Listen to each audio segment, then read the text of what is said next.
गीता 18 के श्लोक नंबर 62 में भगवान स्वयं कह रहे हैं कि अर्जुन उस परमेश्वर की शरण में जा जिसकी कृपा से परम शांति व शाश्वत स्थान अर्थात सतलोक को प्राप्त होगा। वो परमेश्वर कौन है, कहाँ है, कैसा है, जानने के लिए कृपया अवश्य सुनिए जगत गुरु तत्वदर्शी संत रामपाल जी महाराज के अमृत वचन।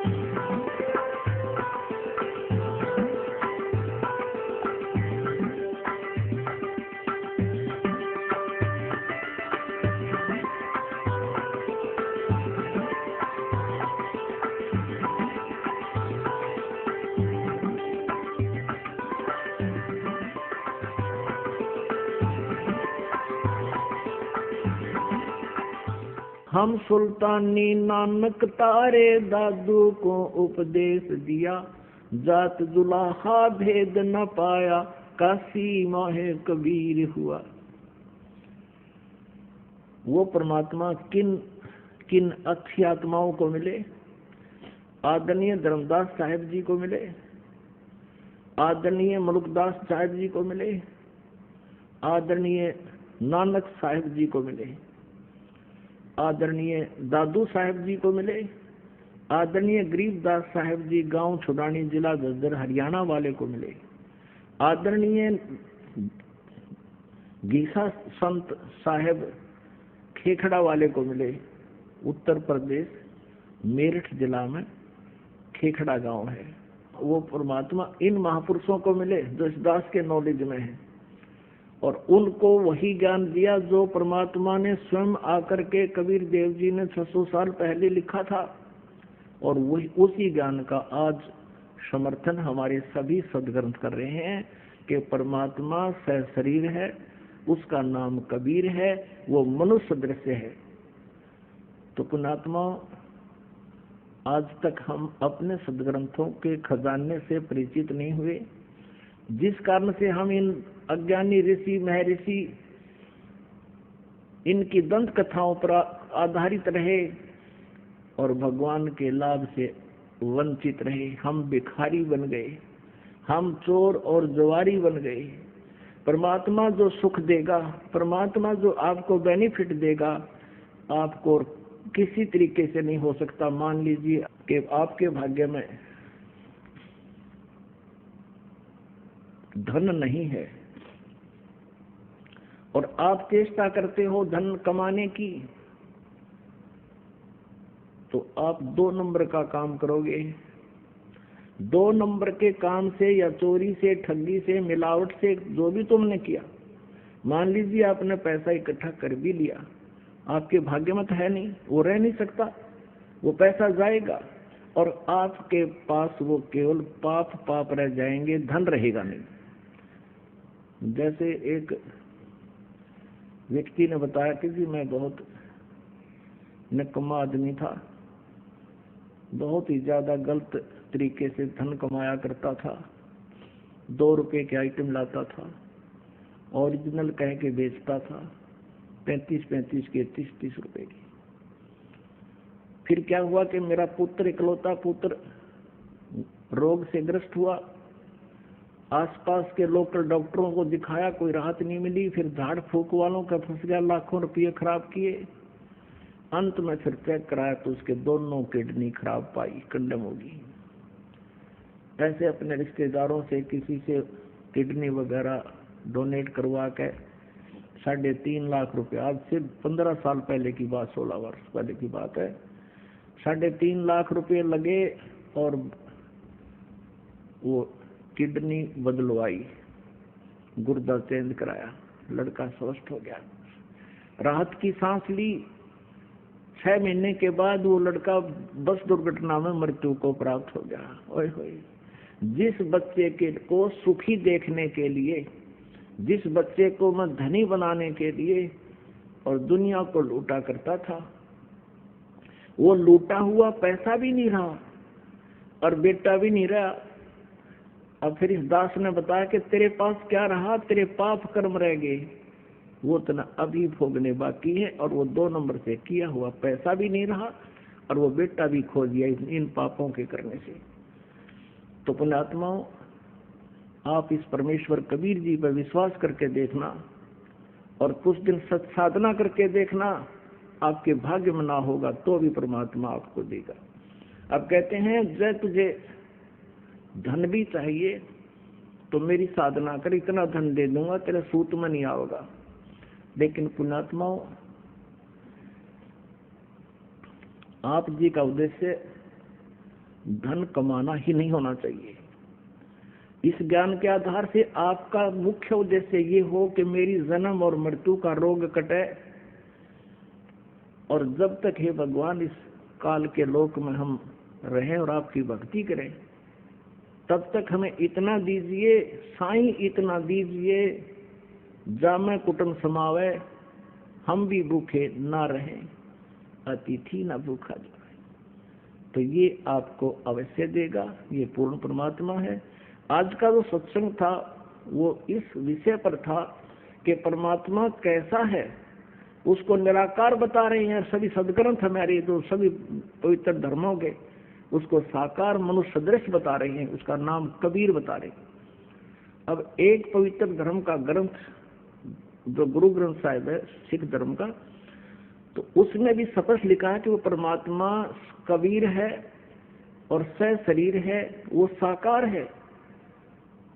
जैसे नानक साहिब जी को परमात्मा मिले थे, उन्होंने बनारस में जाकर देखा था और गुरु ग्रंथ साहिब के 24 पृष्ठ पर लिखा हुआ है, फाई सूरत मलोक की वेश ए ठगवाड़ा ठगी देश, ये खरा सियाणा बहुता बार, ये धानक रूप रहा करतार। बोलो सतगुरुदेव सत साहेब। परम पिता परमात्मा पूर्ण ब्रह्म सर्व सृष्टि रचनहार, सर्व कष्ट हरणहार, अंगारी बम्भारी बंदी छोड़ पाप नाशक, ये परमात्मा परम अक्षर ब्रह्म है। उनका वास्तविक नाम कबीर देव है, अल्लाहु अकबर है। उसको हक्का कबीर भी कहते हैं। हक्का कबीर, अल्लाहु अकबर, कबीर देव, ये उसी परमात्मा के भाषा भिन्न नाम हैं। वो परमात्मा सतलोक से चलकर यहाँ अपनी प्यारी आत्माओं को कष्ट से मुक्त करने के लिए, काल के बंधन से मुक्त करने के लिए, आत्मा को भक्ति धन से धारण पोषण कराने के लिए, इसका परिपूर्ण करने के लिए वो परमेश्वर स्वयं ही आते हैं। उनका नाम कबीर देव है, हम उसे कबीर साहब कहते हैं। वो परमेश्वर इस कलयुग के अंदर सन 1398 में विक्रमी संवत 1455 जेठ उत्तरते की पूर्णमासी यानी ज्येष्ठ सुदी पूर्णिमा को भारतवर्ष की पवित्र भूमि, पवित्र काशी शहर के अंदर एक लहर तारा नामक तालाब के अंदर विकसित कमल के फूल के ऊपर विराजमान हुए थे, एक नवजात शिशु का रूप धारण करके।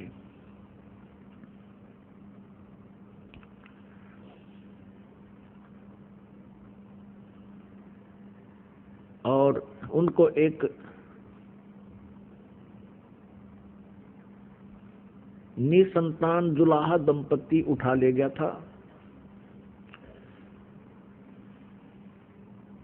परमात्मा लीला में शरीर से धीरे धीरे बड़े हुए, फिर उस अपने मुंह बोले माता पिता के जो पैतृक कार्य था जुलाहे का, उसी कार्य को करने लगे और वही पूर्ण परमात्मा परम अक्षर ब्रह्म बनारस में धानक रूप से प्रसिद्ध हुए, यानी जुलाहा कहलाए।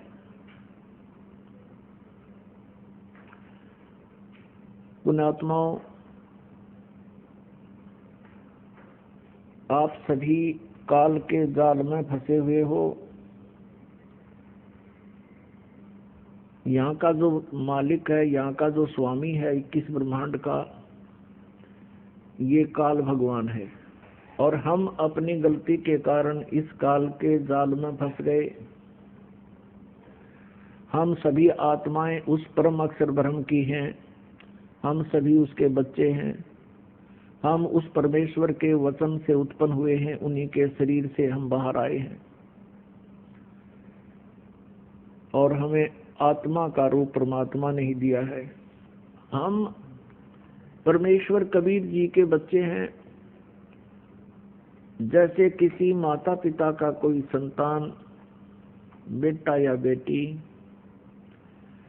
किसी भी कारण से कुमार्ग पर चल पड़ता है, माता पिता को ज्ञान होता है कि भविष्य में इसके साथ कितनी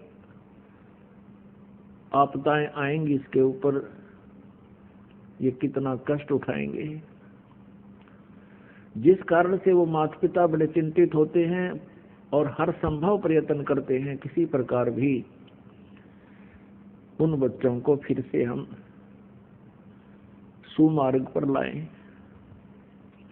उसके लिए उन्होंने कितना ही कुछ भी क्यों ना करना पड़े, अपनी सामर्थ्य के आधार से वो पूरा प्रयत्न करते हैं, लेकिन फिर भी वो नालायक बालक नहीं मानते हैं, तो भी माता पिता चिंतित ही रहते हैं, उनके भविष्य का उनको पता होता। ठीक इसी प्रकार परमेश्वर कबीर देव जी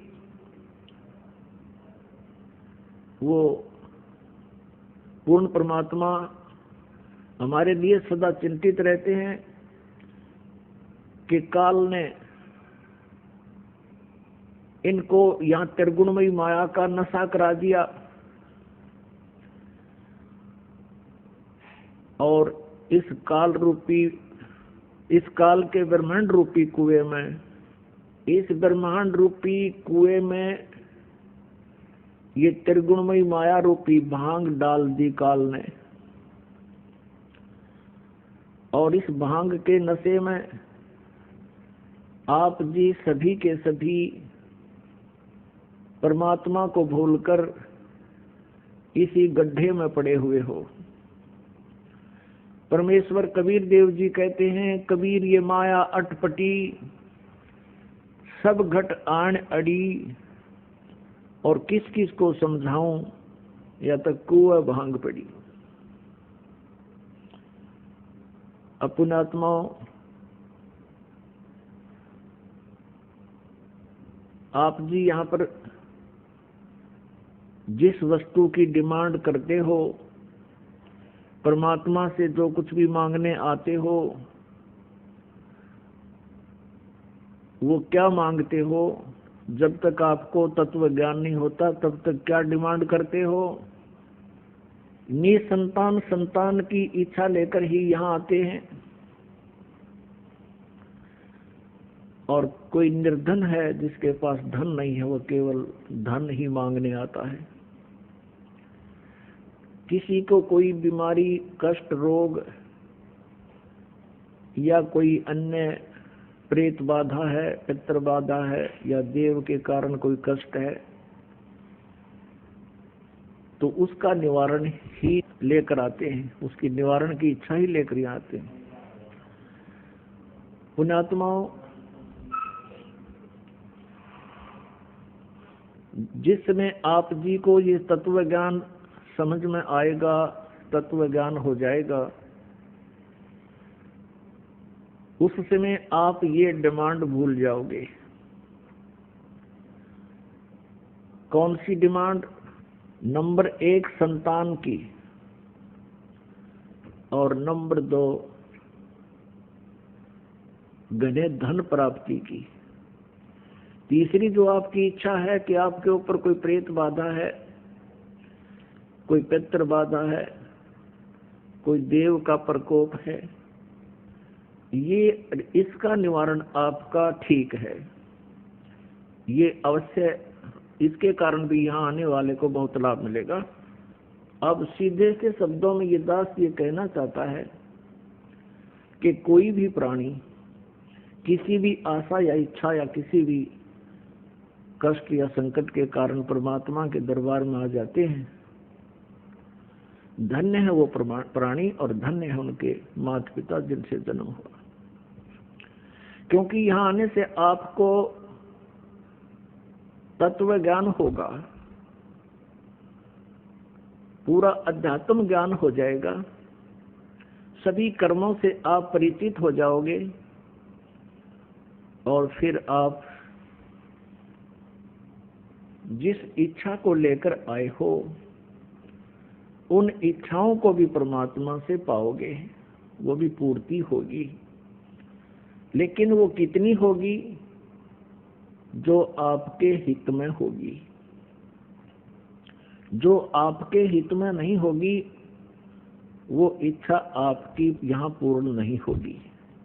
भले ही आप जी ये सोचते रहोगे कि मुझे ऐसा होना चाहिए था, मुझे ये होना चाहिए था, वो आपकी अपनी सोच होगी। परमात्मा क्या करेंगे वो परमात्मा ही जाने। जैसे एक रोगी व्यक्ति किसी अच्छे डॉक्टर के पास जाता है और वहां जाने के बाद फिर वो डॉक्टर को समर्पित हो जाता है। वो डॉक्टर फिर जो भी ट्रीटमेंट करता है उस मरीज के हित में ही करता है। अब वहां पर मरीज अपनी नहीं चला सकता। वो रोगी यदि अपनी चलाता है, अपने वो चाहता है कि मेरे अनुसार ही डॉक्टर कार्य करे,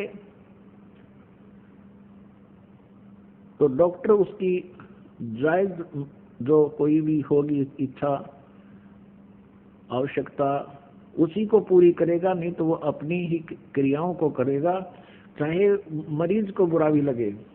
अब जैसे डॉक्टर को लग रहा है कि इसकी जान जाएगी और टांग काटनी पड़ेगी जिससे इसका जीवन बचेगा, तो डॉक्टर उस कार्य को करेगा ही करेगा। आपकी राय अवश्य लेगा कि तू मरना चाहता है या जीवन चाहता है। तो जीवन चाहता है तो तेरी टांग काटनी पड़ेगी। तो फिर वो मरीज भी स्वीकृति दे देता। वैसे तो रोगी नहीं चाहता कि मेरी टांग कटे, लेकिन जीवन रक्षा के लिए वो टांग कटवाना भी उचित ही समझता है और बिल्कुल ठीक है। ठीक इसी प्रकार पुण्यात्माओं, आप यहाँ परमात्मा के दरबार में आए हो और ये वो हॉस्पिटल है जो आपके जन्म और मृत्यु के रोग को नाश करेगा, समाप्त करेगा। और जब तक जन्म और मृत्यु का रोग आपका नष्ट नहीं होगा तब तक आप सुखी नहीं हो सकते। श्रीमद् भगवत गीता अध्याय नंबर 18 के श्लोक नंबर 62 में कहा है गीता ज्ञानदाता ने कि अर्जुन तू सर्व भाव से उस परमेश्वर की शरण में जा जिसकी कृपा से तू परम शांति को और सनातन परम धाम को प्राप्त होगा, शाश्वत स्थान को।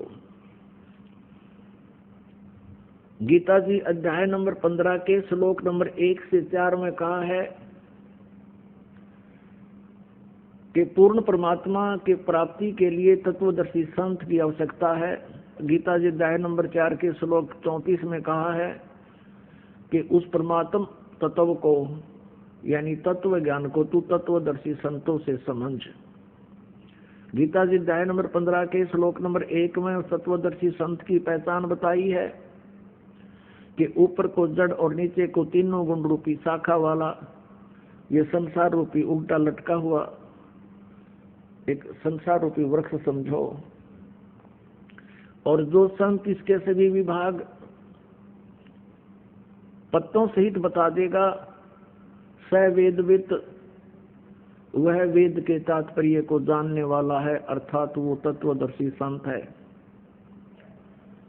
परमेश्वर कबीर देव जी स्वयं ही तत्वदर्शी संत की भूमिका भी यहाँ आकर करते हैं। एक अच्छे नागरिक की भूमिका भी स्वयं ही करते हैं। एक नेक शिष्य का रोल भी वो परमात्मा स्वयं ही करके दिखाते हैं। और एक अच्छे कवि के रूप में भी वो सुप्रसिद्ध होते हैं, क्योंकि वो अपनी महिमा की वाणी लोकोक्तियों के माध्यम से सुनाते बोलते हैं, जिस कारण से वे कवि भी कहलाते हैं, लेकिन वो होते हैं परमेश्वर। तो परमेश्वर ने बताया है अपनी अमृत वाणी में, सच्चिदानंद घन ब्रह्म की वाणी में, कबीर वाणी में। कबीर अक्षर पुरुष एक पेड़ है, निरंजन वा की डार, और तीनों देवा शाखा है, ये पात रूप संसार। ऊपर को जड़ तो वो परमात्मा स्वयं है, जिससे सभी ब्रह्मांडों का धारण पोषण होता है। जैसे वृक्ष को जड़ से ही पूरा आहार मिलता है, टहनी, तना, डार, पत्ते सभी उसी से आहार प्राप्त करते हैं, वो सबका धारण पोषण करने वाला होता है। तो वो तो पूर्ण परमात्मा परम अक्षर ब्रह्म स्वयं कबीर देव जी हैं। जमीन से बाहर जो दिखाई देता है वो तना होता है, उसको अक्षर पुरुष कहते हैं। गीता जी अध्याय नंबर 15 के श्लोक 16 और 17 में तीन पुरुष बताए हैं, सरपुरुष, अक्षर पुरुष और परम अक्षर पुरुष। 8वें अध्याय के तीसरे श्लोक में भी परम अक्षर पुरुष बताया है, जो तत्व ब्रह्म के बारे में जानकारी दी है। तो अक्षर पुरुष वो तना है, और मोटी डार जो है वो सर पुरुष है, सर पुरुष, जिसे ज्योत निरंजन भी कहते हैं, काल भी कहते हैं। उस काल के यानी सर पुरुष की फिर तीन, उस डार के तीन शाखाएं हैं। उसके पुत्र हैं रजगुण, ब्रह्मा, सतगुण, विष्णु, तमगुण शिव जी, और पात रूप हम संसार। तो यहाँ बताया है गीता जी अध्याय नंबर 15 के श्लोक नंबर 1 से 4 में कि जब तुझे तत्वदर्शी संत मिल जावे, इस अज्ञान रूपी अंधकार को और तत्व ज्ञान रूपी शस्त्र के द्वारा काट कर, उस अर्थात इसको उस तत्व ज्ञान से समझकर उसके पश्चात परमेश्वर के उस परम पद की खोज करनी चाहिए, जहां जाने के बाद ये साधक फिर लौटकर कभी संसार में नहीं आते। और जिस परमेश्वर ने सारे ब्रह्मांडों की रचना की है, उसी की भक्ति करनी चाहिए, और ये सोच ले कि मैं उसकी शरण में हूं।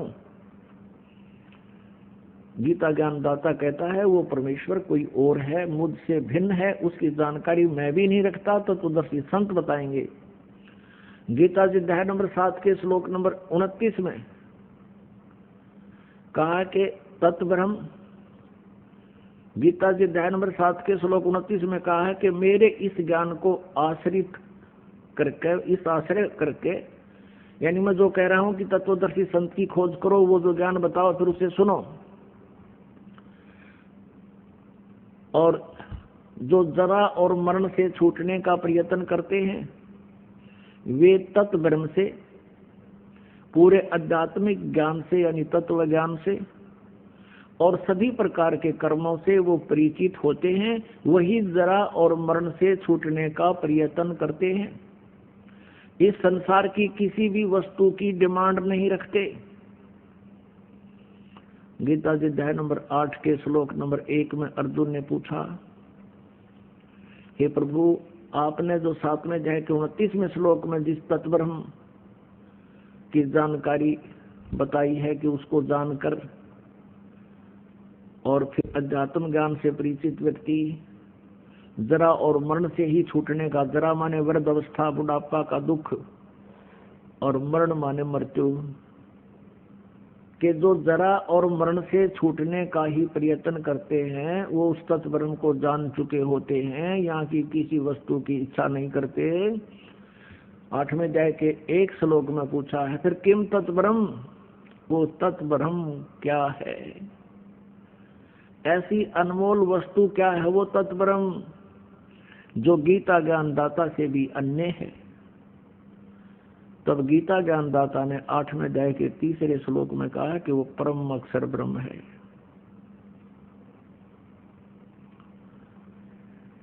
और उस परम अक्षर ब्रह्म की साधना करने से प्राणी फिर कभी लौटकर संसार में नहीं आते। उनका फिर जरा और मरण का संकट सदा के लिए समाप्त हो जाता है। जरा माने बुढ़ापा।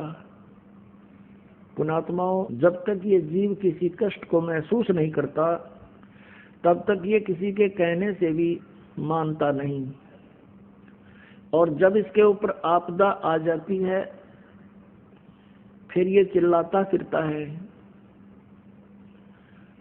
आप पुण्यात्माओं, जो व्यक्ति वृद्ध हो चुके हैं उनके पास थोड़ी देर बैठा करो, उनका अनुभव सुनो, उनके साथ अब क्या बीत रही है। पहले वो भी युवा थे, एक पल भी उनको चैन नहीं था, सारा दिन दौड़ धूप में रहते थे, और अब वृद्ध अवस्था में उनकी कितनी दुर्गति हो रही है। और फिर मृत्यु कोई नहीं चाहता, और मृत्यु भी होगी। वृद्ध अवस्था कोई नहीं चाहता, वृद्ध अवस्था भी होगी। तो ये जो हम नहीं चाहते जो कष्ट, वो हमारे ऊपर अवश्य आएंगे। तो कहने का भाव ये है कि ये दुख का मूल है, और ये दुख मिटे कैसे? ये मिटेगा जब हम सतलोक में चले जाएंगे। जो जरा और मरण वही मिटेगा, क्योंकि सतलोक में आपकी ऐसी ही सृष्टि होगी। जैसे हम यहाँ रह रहे हैं ऐसे ही वहाँ हमारा परिवार होगा, और हमारा शरीर बहुत सुंदर होगा, एक तत्व का बना होगा। उसमें नाड़ी और ये स्नायु आदि नहीं होते।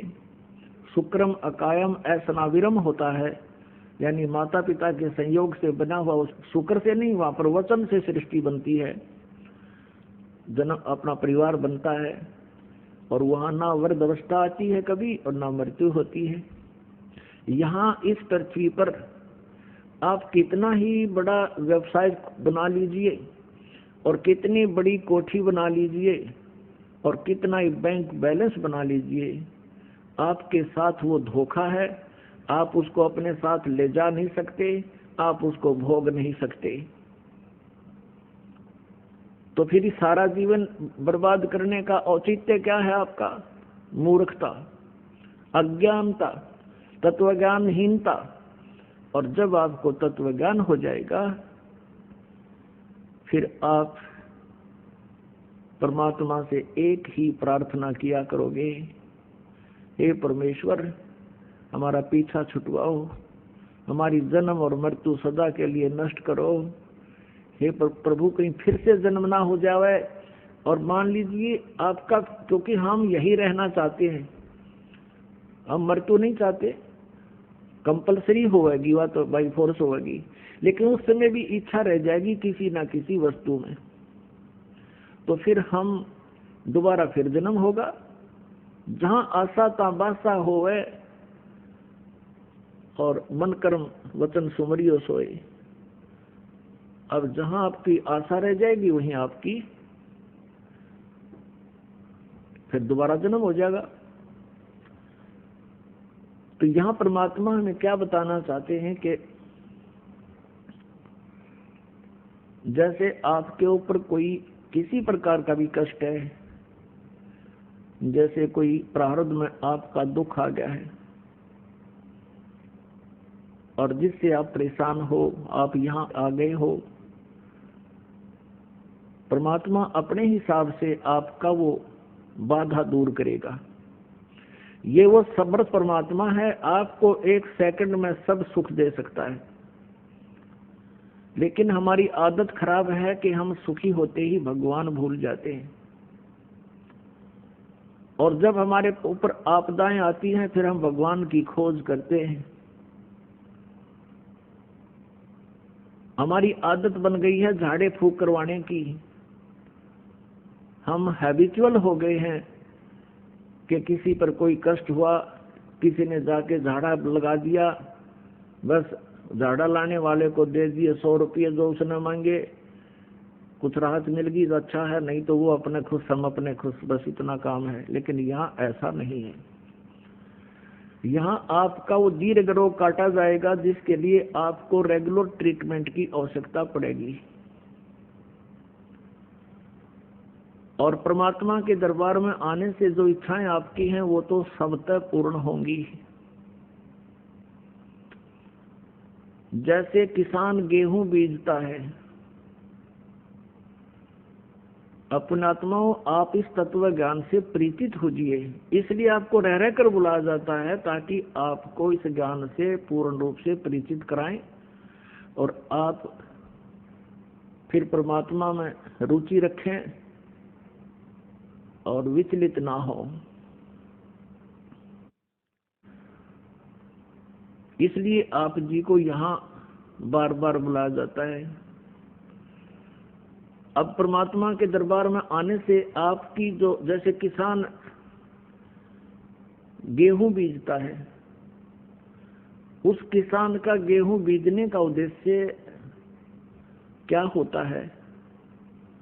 सबसे पहला उद्देश्य तो उसका ये होता है कि मेरा परिवार भूखा ना रहे, हम भूखे ना मरे, हमारा पेट भरे। उसके बाद अब जैसे इस उद्देश्य से ही गेहूं बीजा जाता है, और फिर क्या होता है,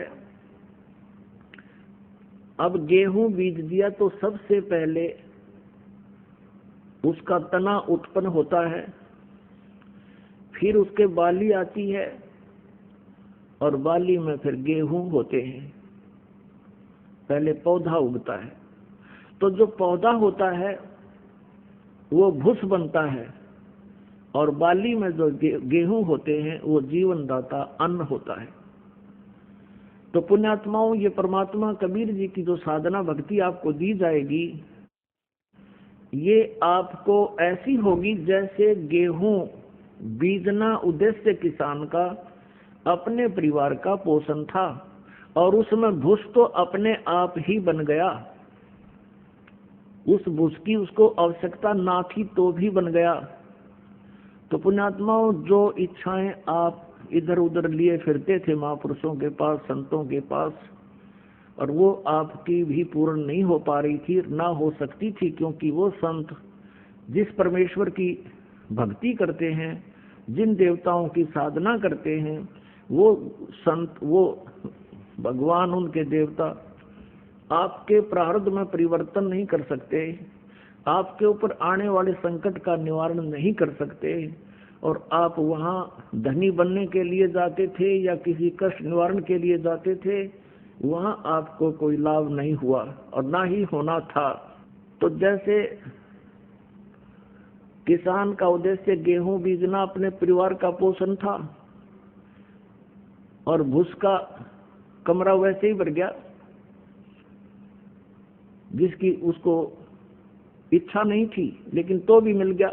पहले भूसा ही तैयार होता है। तो पुण्यात्माओं, आपका उद्देश्य यहाँ पर जन्म और मृत्यु का रोग कटवाना ही होना चाहिए। आपको जो साधना दी जाएगी, उस साधना में आपकी संसारिक इच्छाएं जो आवश्यक होंगी और आपके संकट निवारण तो उस भूस की तरह अपने आप ही, ना चाहते हुए भी परमात्मा वो निवारण करेगा, और धन आपको ऐसे देगा जैसे उस गेहूं के भूस तो पहले ही तैयार होना शुरू हो जाता है। अब इस बात को आप गहराई से सोचना, यदि कोई अनजान व्यक्ति गेहूं को परिपक्व ना होने दे और पशुओं के चारे के उद्देश्य से उसको कच्चे को काट काट कर चराना शुरू कर देता, खिलाना शुरू कर देता है, पशु तो पल जाएंगे, आप भूखा मरेगा फिर। तो कहने का भाव ये है कि आप जी यहाँ जो मांगने आओगे वो क्या मांगोगे? मोक्ष। आपका उद्देश्य मोक्ष हो, और उस मोक्ष के साथ साथ आपको जो संसारिक सुविधाएं आपको चाहिएंगी, आपके भाग्य में ना होगा तो भी भगवान देगा। आपके भाग्य में कोई आपत्ति होगी, मालिक वो नहीं देगा। आपत्ति का अर्थ है जैसे कई बहनें आती हैं संतानोत्पत्ति की, संतान की डिमांड करने, परमात्मा वो रजा भी उनको बख्श देता है। कई एक सतिथि ऐसी आती हैं जो परमात्मा की रजा होती है, लेकिन प्रार्थना करते हैं, आते हैं बहन बेटियां कि ऐसे ऐसे जी हमारा गर्भ गिर गया। हम उनको सांत्वना देते हैं, बेटी भक्ति करो, परमात्मा पर विश्वास रखो, फिर ठीक हो जाएगा। फिर भी वो प्रार्थना करती हैं 6 महीने साल के बाद कि जी दूसरा भी ऐसे ही खराब हो गया। तो उनको ये तत्व ज्ञान ना होने से वो बहुत विचलित हो जाते हैं और भगवान से दूर चले जाते हैं।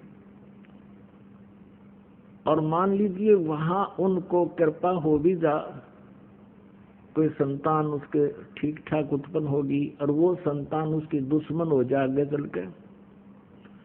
दुश्मन कैसे हो जाते हैं? जैसे एक लड़के का विवाह हुआ, विवाह होने के बाद उन्हें उस लड़के ने अपनी पत्नी को मारा पीटा दहेज के बारे में, उस लड़के ने आत्महत्या कर ली। वो माँ भी, बाप भी, बेटा भी और बहन भी सारी जेल में। अब यहाँ आप विश्वास रखना इस परमात्मा, क्योंकि हम जीव हैं, भगवान परमात्मा परमात्मा ही होता है। हम जीव संज्ञा से कुछ भी मांगते रहे वो नहीं देगा। जैसे उन बहनों के वो गर्भपात हो रहा था, वो परमात्मा का ऑपरेशन था। यदि कोई ऐसी नालायक संतान आपके भाग्य में थी, उसको निवारण कर रहे थे, भगवान को दोष नहीं होता।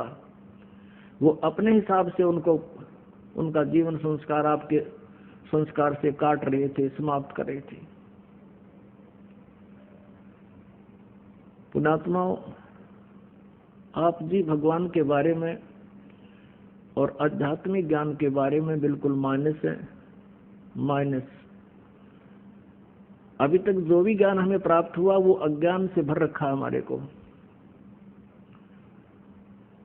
आप जी परमात्मा की तलाश में, खोज में घूम रहे होते हो। परमेश्वर कबीर जी ने स्वयं आकर हमारी सतिथि को स्पष्ट किया है कि पर्वत पर्वत में फिरा, कारण अपने राम, राम जैसे संत मिले जिन सारे सब काम। परमात्मा से मिलने वाले लाभ के लिए ये प्राणी ना जाने कहां कहां भटकते हैं। परमात्मा हमें बताना चाहते हैं कि जब मेरा कोई संत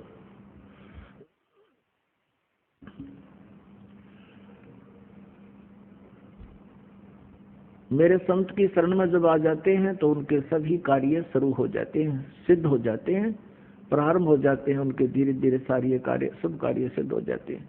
उसके लिए बताया है कि राम जैसे संत मिले जिन सारे सब काम। तो पुण्यात्माओं, आपका उद्देश्य जो है वो बदल जाना चाहिए इस ज्ञान के आधार से। रही बात संकट निवारण की, ये तो नहीं रहेगा आपके ऊपर। उसके लिए थोड़ा सा आपने धीरज रखना होगा। धीरे धीरे रे मना धीरे सब कुछ हो, माली सींचे 100 गड़ा समय आए फल हो। जैसे एक आम का पौधा बीजा जाता है और उसमें गड्ढा बनाकर उसमें सिंचाई शुरू कर दी जाती है, सैकड़ों घड़े पानी के उसमें डालते रहते हैं, 1, 2, 3 वर्ष 4 वर्ष तक, फिर वो पौधा पेड़ बन जाता है। और जब वो आम का पेड़ बड़ा हो जाता है वो फिर फल देता है, और इतना फल देता है कि आप भी खा लो, पड़ोसी भी ले जाएं, साथ वाले, घर मकान वाले और रिश्तेदारों को भी भेज देना, वो खत्म नहीं होंगे। कहने का भाव ये है कि आज तक आप जो साधना कर रहे थे वो शास्त्र विधि त्याग कर मनमाना आचरण कर रहे थे। आज का अर्थ है कि जो पहली बार इस जो पहली बार इस परम अक्षर ब्रह्म की शरण में आते हैं, कबीर परमेश्वर की शरण में आते हैं, उससे पहले।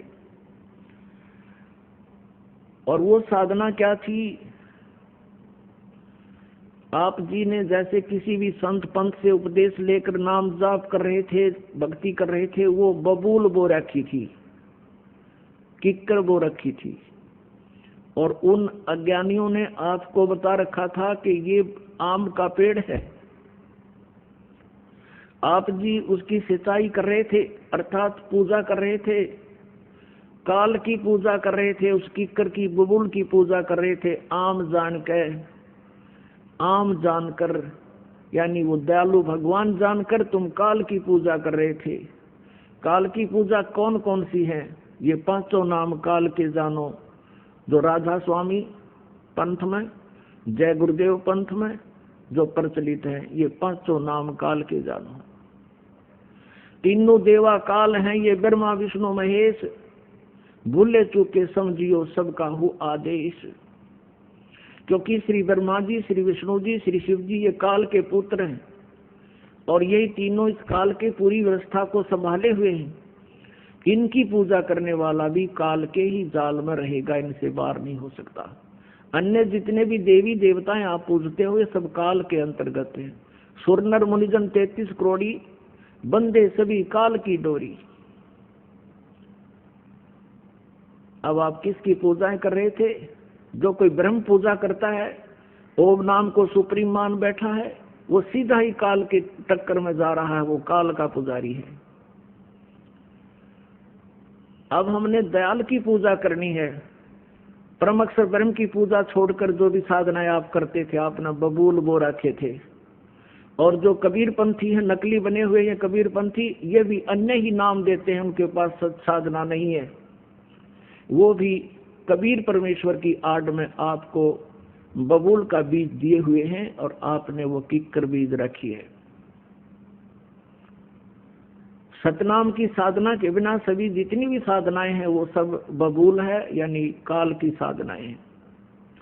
सतनाम के अंदर 2 अक्षर होते हैं, एक ओम अक्षर है, दूसरा तत् है जो सांकेतिक है, और तीसरा फिर एक मंत्र आपको और मिलेगा जो सार नाम होता है। परमेश्वर कबीर जी ने कहा था कि धर्मदास तो लाख दुहाई, ये सार शब्द कई बार न जाई। सार शब्द बार जो पढ़ी, बिचली पीढ़ी हंसनी तरही। इस मूल मंत्र को, इस सार नाम को तब तक छुपाई जब तक ये 12 पंथ ना मिट जाए। तो पुण्यात्माओं, आप जी इस आम के बीज को अब बीजोगे। आपको ज्ञान इसलिए कराया जाता है कोई आपको भ्रमित ना कर सके, कहीं आप जी के आम के पौधे को उखड़वा के और फिर से उसमें उसी गड्ढे में बबूल ना भिजवा दे। आपको आम की और आम के अतिरिक्त बबूल या झाड़, कैर, किक्कर, इनकी पहचान कराई जाती है, जिस कारण से आप अपने आम को फिर दृढ़ता के साथ परिपूर्ण करोगे, यानी सत भक्ति करके सफल होगे। अब ये बताया है कि धीरे धीरे रे मना, धीरे सब कुछ हो, माली सींचे 100 गुना समय आए फल हो। एक पौधे को पेड़ बनाने में कितना समय लगता है, और वो ठीक ठाक बड़ा हो जाता है तो फिर देखना उसके रंग ठाठ कर देगा, छाया भी मिलेगी, फल भी मिलेंगे। तो इसी प्रकार ये आपको सत भक्ति रूपी, सतनाम रूपी आम का बीज दे दिया। अब इसको होने दो, थोड़ा समय देना भगवान को। कुछ समय के बाद देखना आपको कितने सुख होंगे। आपके पड़ोसी भौचुक्के रह जाएंगे। कुछ दिनों के यदि आप सच्चे दिल से लगे रहे, आपके घर में सुख होगा, आपकी सभी आपदाएं दूर हो जाएंगी। और अन्य भगवानों से जो साधनाएं तुम करते हो, दूसरे भगवानों की जो पूजाएं करते हो, उनसे आपके ये 3 ताप भी नाश नहीं हो सकते। जैसे प्रेत बाधाएं हैं, पितृ बाधाएं हैं, या कोई देव प्रकोप है या प्रारब्ध का कोई कष्ट आपके ऊपर आने वाला है, वो अन्य एक परम अक्षर ब्रह्म को त्याग कर किसी की भी साधना से वो आपका संकट निवारण नहीं हो सकता। और मोक्ष तो बहुत दूर की बात है, और यहाँ आपका मोक्ष भी होगा, आप जी के सब संकट भी दूर होंगे और आपका जीवन सुखी होगा। एक भक्त बता रहा था कि हमने आपका नाम लेने से पहले, यानी कबीर परमात्मा का, इस दास जो तो एक नौकर है उस परम पिता का, और ये समझ लो वो डॉक्टर है, ये दास कंपाउंडर है। उसका बताया हुआ जो कुछ भी ट्रीटमेंट है वो आपको दिया जाता है, और जो इसको ठीक ढंग से मर्यादा में रहता हुआ करेगा सब रोग नष्ट हो जाएगा। तो उसने क्या बताया जी, यहाँ उपदेश लेने से पहले हम बहुत दुखी थे, प्रेत आत्माएं बहुत सताया करती थी, हम 4-5 भाई हैं, सभी को ये बाधाएं थी। हमने आपसे उपदेश ले लिया, कबीर परमात्मा की कृपा से हमारी तो बाधाएं समाप्त होगी, और वो सभी जो भूत प्रेत हमारे घर में थे वो दूसरे भाइयों के चले गए। अब वो वहाँ इकट्ठे हो गए, वो और ज्यादा उद्भस्तार दिया उन्होंने। पहले तो 1-1, 2-2 था, कई हो गए। उनके मन में ये भावना बन गई कि ये वहाँ बरवाला से नाम ले आए, इन्होंने हमारे ऊपर जादू जंतर करवा दिया, और हमारे साथ वो झगड़ा करने लगे कि तुमने अपने भूत मारे भेज दिए। अपने आत्माओं, जैसे हम किसी के भूत भेजते नहीं की तरह, हम अपने भगत का प्रबंध कर देते हैं। कैसे? जैसे कमरे में ऑल आउट लगा दी, ऑल आउट लगाते ही मच्छर सारे भाग जाते हैं, वो फिर दूसरे कमरे में जाएंगे जिसमें ऑल आउट को नहीं। तो परमात्मा कबीर जी का जो सतनाम है, सच्चा नाम आपको दिया जाता है, प्रथम मंत्र भी और दूसरा मंत्र भी, ये ऑल आउट है। और जिस घर में ये ऑल आउट लग जाएगी वो मच्छर फिर दूसरे घर जाएंगे। भाई हम जंतर मंत्र नहीं करते, और उनको भी चाहिए कि वो ऑल आउट लगा ले, वो भी ले जाएं अपना मंत्र यहाँ से, और उनका भी भाग जाएंगे फिर की तरह। तो पुण्यात्माओं, परमेश्वर को ना पहचान कर हम ऐसे भटक रहे थे। प्रसंग चला था कि भी कोई तो संतान ही मांगने आता है, कोई धन मांगने आता है, उसके लिए परमात्मा आपको एक थोड़ा सा गाइडलाइन देते हैं। भाई क्या मांगो कुछ थिर न रहाई, देखत नैन चला जग जाई, 1 लाख पूत 1.25 लाख नाती, उस रावण के दीवान बाती। ओए होए, कितना बढ़िया एग्जाम्पल दिया भगवान कबीर साहब ने। आप एक पुत्र प्राप्त करके के कला तोड़ोगे न बताओ। मान लीजिए परमात्मा, आप पुत्र प्राप्ति नहीं हुई आपको, और आप जी उस पुत्र प्राप्ति के लिए यहाँ आए हो, और परमेश्वर नहीं चाहता कि आपके संस्कार में कोई ऐसा निकम्मी संतान हो जो आपको आगे जाके बहुत दुखी कर दे, तो नहीं देगा। तो इस प्रकार संतान प्राप्ति ना हुई, बिना ज्ञान के वो प्राणी क्या करेंगे, फिर यहाँ से चले जाएंगे, फिर कहीं और धक्के खाएंगे। संतान तो वो होनी नहीं, क्योंकि यहाँ नहीं है तो कहीं और तो हो ही नहीं सकती। परमात्मा अगर चाहेंगे तो यहाँ सब कुछ दे सकते हैं। यहाँ आपको दिखाते हैं एक 27 साल की उम्र में। अब चक्कर क्या है, बिना ज्ञान के हम एक का डिमांड करते आए। कल एक भगत का फोन आया, जी हमारा 27 साल में दया करी भगवान ने, और फिर बूंदा सा मुंह करके कहा जी इकट्ठी 2 लड़की होगी। मगर तो मैडम मांगने संतान आए थे, ये बूंदा मुँह क्यों कर रहा है। अब तुम मांगण तो संतान आओ, तो परमात्मा ने सोची शायद ये इसी तरीके से लगे रहे तो भी अच्छा, 2 लड़की इकट्ठी दे दी। और फिर उसको समझा भाई परमात्मा की आत्मा है, लड़का हो या लड़की, या भूल भी मिटाओ तुम। तो हाँ, वो यहाँ से चले जाते हैं तो संतान तो उनको होनी नहीं। फिर क्या होता है, ये समाज काल प्रेरित होता है। उस बहन को कोई ना कोई पड़ोसन या कोई रिश्तेदार आकर के कहेगा कि बालक नहीं हुआ, तो बुरा सा मुंह करके कहती है पता नहीं भगवान के घर में क्या कमी आएगी, यानी बहुत दुखी होती है। फिर वो जो उसको इंजेक्शन लाने आई है ना कि संतान पे चाहिए थी, फिर वो बताओगी वो फलाने उस गांव में जाते दवाई दे हर नो पुत्र हो जाते हैं, फिर वो वहां धक्के खाओगी।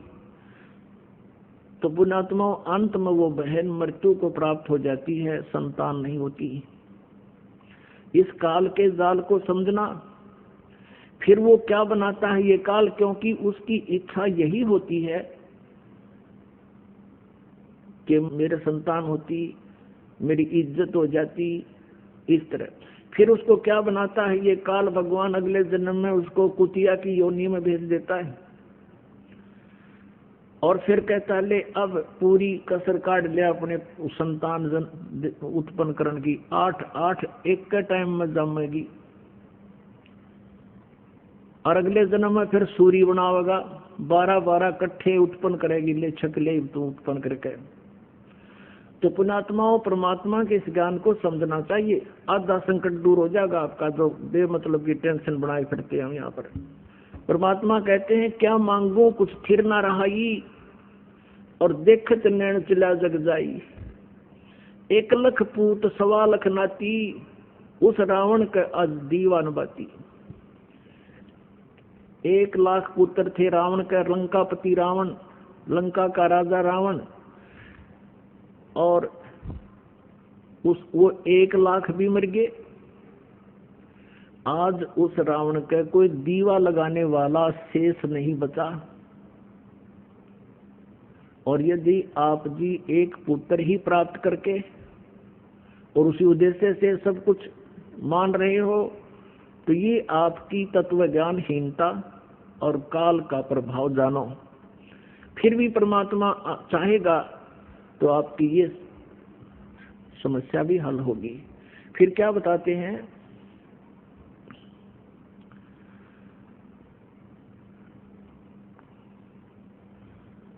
परमात्मा कहते हैं आवत संग ना कोई जात संगाती, क्या भया दर बंदे हाथी। अब राजा को बताते हैं, राजा लोग अपने किले के बाहर हाथियों की लाइन बांध लेते थे, सैकड़ों हाथी बांध कर रखते थे अपनी प्रभुता दिखाने के लिए कि कोई राजा का दूत घूम रहा हो और वो देख जाएगा कि उस राजा के पास तो सैकड़ों हाथी बाहर बंध रहे हैं, तो इतने हाथियों को अपने द्वार पर बांध कर हाथी राजा अपनी समर्थता का प्रतीक मानता था। अब परमात्मा उसको कहते हैं बोले प्राणी, आवत संग ना कोई जात संगाती, क्या भया दर बांधे हाथी। दर माने द्वार पे। कहे कबीर अंत की बारी, हाथ झाड़ जैसे चला दुआरी। ओए होए, जो तुम इस कुमत में कुभद में लगे रहते हो सारा जीवन, कार कोठी बनावे, बड़ी बड़ी फैक्ट्री लगा लें, भगवान की भक्ति करते नहीं, जिसको जो भी मिलना था, कोई सेठ बना है अपने पूर्व जन्म के संस्कार शुभ कर्मों से, कोई अच्छा राजा बना है, कोई मंत्री मुख्यमंत्री बना है, वो भी अपने पूर्व जन्म के शुभ संस्कारों से पुण्यों से। और यदि सत भक्ति नहीं करता है तो अंत में उसकी कैसी दुर्गति होगी, जैसे जुए में हारे हुए जुआरी की होती है, वो हाथ पीटता जाता है, अरे नाश हो गया, सब कुछ क्या लुट गया। कहते जैसे हाथ झाड़ कर चला जुआरी, कहे कबीर सुन अंत की बारी। अपनात्मा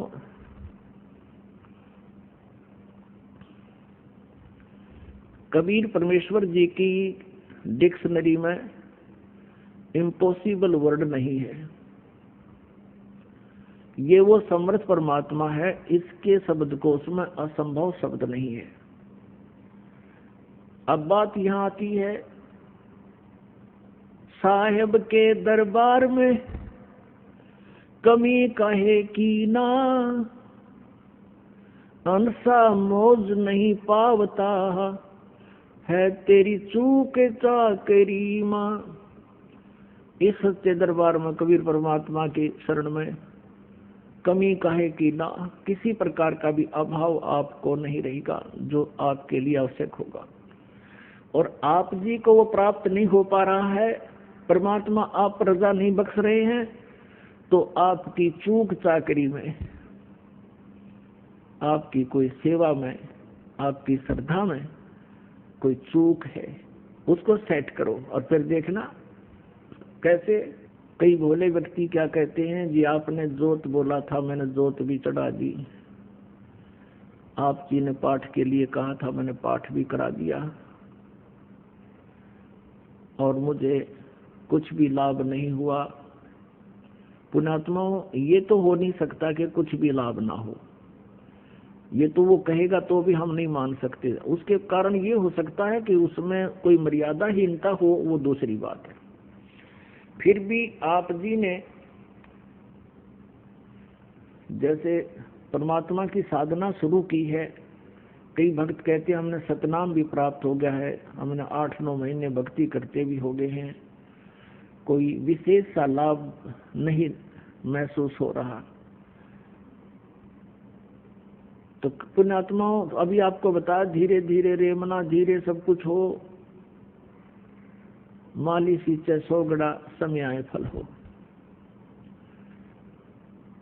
और दूसरी बात यह है, जैसे किसी के ऊपर आपदाएं आई हैं, कोई दुखी है तो अपने पाप कर्मों से है, पिछले जन्म के पाप कर्मों के आधार से आपका प्रारब्ध बना है।